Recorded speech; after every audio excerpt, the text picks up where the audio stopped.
Now, is this figure worth $35 price point? Oh, it better be, Mary.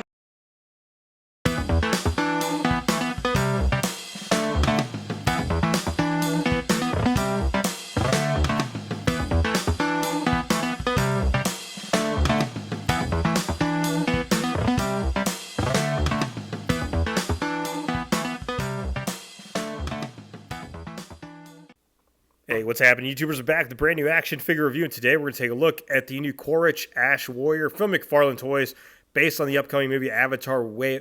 No, wait, this isn't Way of the Water. What the hell is this? It's Ash and Fire, I think.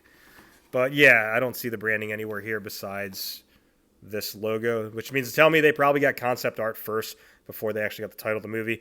I don't know. Anyways, this is a new figure that just dropped. I think McFarlane just put it on their website or today for pre-order. But a new Target opened up in my area, and they were stacked. They had the Mortal Kombat figures, and they had the new Fallout figures, Walton Goggins. Now, I know what you're thinking, like, what the hell happened with McFarlane? You're collecting them. I'm picking and choosing, and every once in a while, they'll reel me back in. And the Avatar figures from the last time I reviewed one of these, I think it was the Jake Sully. That was the first one they came out with. And honestly, it moves pretty well. And they also had the Tonawari figure, which was also cool from Way of the Water. But let's see if that lives up to the hype. Now, these new Avatar figures are collector edition branded, which, jeez, I regret ever being hyped about collector editions because all it did was just create a new segment for them to put at a higher price point. Anyways, and it's supposed to have more accessories, but honestly, this is like the same crap we got in the other Avatar line, except not as much. So you have this fancy holographic box. Now, this was $35, and so was the Fallout figure, but because of the Target promotion, it ended up being less than $35 a piece. They're like $25 to $27 each. But anyways, that's enough about the price and the journey. Let's go and get the damn figure out of the box. All right, here's Quaritch out of the box, and right out of the bat, just pure optics. This is what you like to see with collector editions. You have 3 sets of hands, a head sculpt, 3 weapon accessories, and then we're going to touch up on the paint application. But we always got to start off with these lovable base plates. As I mentioned, he comes with 3 sets of hands. So we have a pair of fisted hands, and he has a pair of gripping hands. So the right hand looks like it's meant for the weapons, like the guns, and because it has a trigger finger. And then on the left is like a gripping hand for his knife. The last set of hands you have are like expressive ones. So he has a pointing one and then a groping hand. I don't know, maybe this is meant to choke somebody. Like I mentioned, he does have 3 weapon accessories. So here is his gun, which, you know what? It has a nice paint application and weathering on there, so it looks pretty good. Sculpting looks good, but here's the problem. It was warped in the box, so it's a little bendy, which is funny to see. You got a limp weapon. Anyways, here is his, I don't know, his pistol, his other gun, but it's cool right there. And then his last one is his knife, which, again, that's awesome. Attention to detail, different paint applications on the knife itself, so cool. All right, there you go. So as I mentioned, he comes with 2 head sculpts, and here's the first one, and you know what? It looks awesome. Look at the different shading, and like, I don't know if they're using face printing technology now or what, but this looks pretty good. The different paint applications, the attention to detail, the sculpt. He's got some Bluetooth headphones in there. What? I don't know if that's actually what it is. We'll wait till the movie. Yeah, maybe it is. It's one of those, yeah. In the back, you see his ponytail, I think. I don't know. I remember watching the movie with Geek Effect back in 2022. Is that when it came out? Then the other one in 2009. But yeah, it's been a minute. But yeah, this head sculpt looks awesome. This is probably the one I'm going to display with it. And the reason why is I'll show you is because here's the additional head sculpt.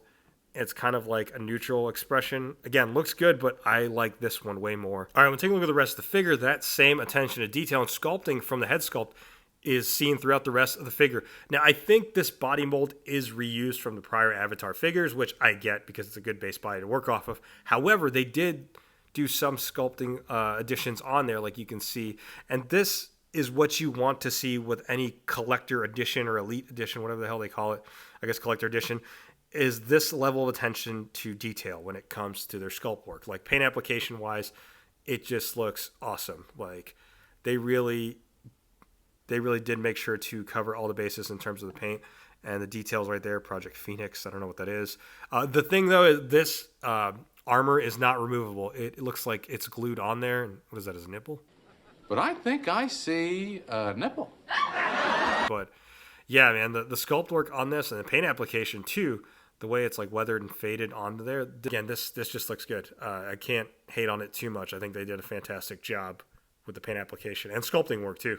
I'm just going to jump right into size comparisons, and because I don't have the other Avatar figures ready to display for size comparisons, I'm just going to pose them next to some figures around the review station. So we have the Marvel Legends Dracula on the left, and then the Jack-specific DC Sonic the Hedgehog crossover Cyborg on the right. Next size comparison here is next to the McFarlane Toys Mortal Kombat 11 Spawn on the left, and the new Black Series Anakin Skywalker from Revenge of the Sith on the right. Last size comparison here is next to more Marvel Legends. We have the Michael Fassbender Magneto on the left, and Gore the God Butcher on the right.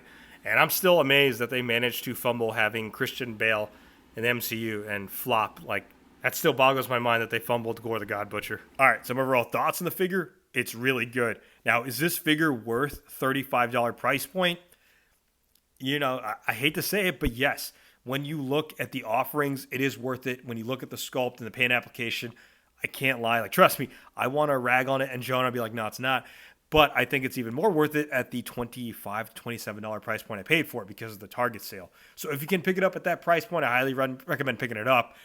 I do want to make mention, though, they are releasing new sets of Banshees, and they're like $200.